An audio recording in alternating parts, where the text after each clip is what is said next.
রাহমাতুল লিল আলামিন নবী রাস্তা দিয়ে হেঁটে যাচ্ছেন। বিপরীত সাইড থেকে একজন কাফের আসতে লাগলো, যে কাফেরটার জবানে ছিল শুধু আমার নবীর নামে বদনাম, আমার নবীকে গালি দেওয়া। সামনাসামনি হয়ে গেল। এবার সেই কাফের আমার নবীকে যা তা বলে গালাগালি শুরু করলো, যেভাবে পারে সেভাবে হাট করে কথা বলা শুরু করলো।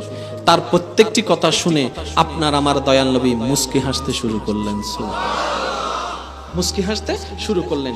কিছুক্ষণ সে বকা দেওয়ার পরে, গালাগালি করার পরে, মন্দ কথা বলার পরে, আপনারা তো জানেন ঝগড়া কখন হয়, যখন এক পক্ষে একটু বলবে, দ্বিতীয় পক্ষ আর একটু বলবে, তৃতীয় পক্ষ আর একটু বলবে, তারপরে না ঝগড়া হয়। এক পক্ষ যদি চুপ হয়ে থাকে কখনো ঝগড়া হওয়ার প্রশ্ন আসে না। রাহমাতুল লিল আলামিন নবী তার সমস্ত কথাগুলো শুনলেন, মুস্কি মুস্কি হেসে তার উত্তরগুলা দিয়ে দিলেন, যে তুমি আমাকে কঠিন কথার পাত্তর নিক্ষেপ করছো, আমি মুস্কি হাসির ফুল নিক্ষেপ করছি তোমার দিকে। সুবহানাল্লাহ।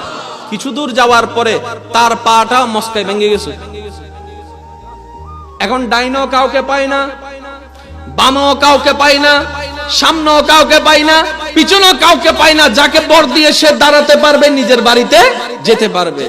আমার নবী রাহমাতুল লিল আলামিন বিশ্ববাসীকে অবাক করে দিয়ে ওই গালি দেওয়া, ওই মন্দ কথা বলা ব্যক্তিটা যখন বিপদে পড়ে গেল, এবার রাহমাতুল লিল আলামিন নিজে থেকে হেঁটে তার সামনে চলে গেলেন। সুবহানাল্লাহ।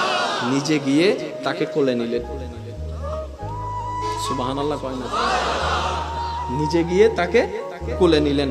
এখন তার তো ঠেকাই ফেললে তো সাসারো কথা কয় না, ঠেকাই ফেললে তো সাসারো।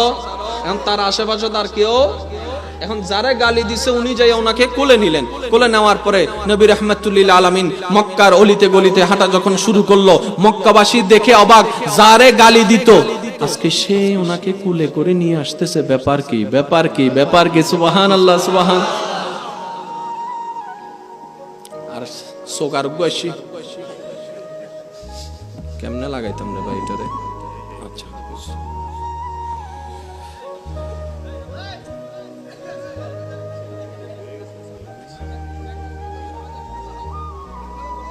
আমি সময় দিছি 1 মিনিট করে এলাম। কষ্ট হচ্ছে আপনাদের? কোলে করে নিয়ে মক্কার গলিতে যখন যেতে লাগলেন, সবাই অবাক, কিরে এটা আবার কেমন কথা? আপনার আমার নবী কি করছে জানেন?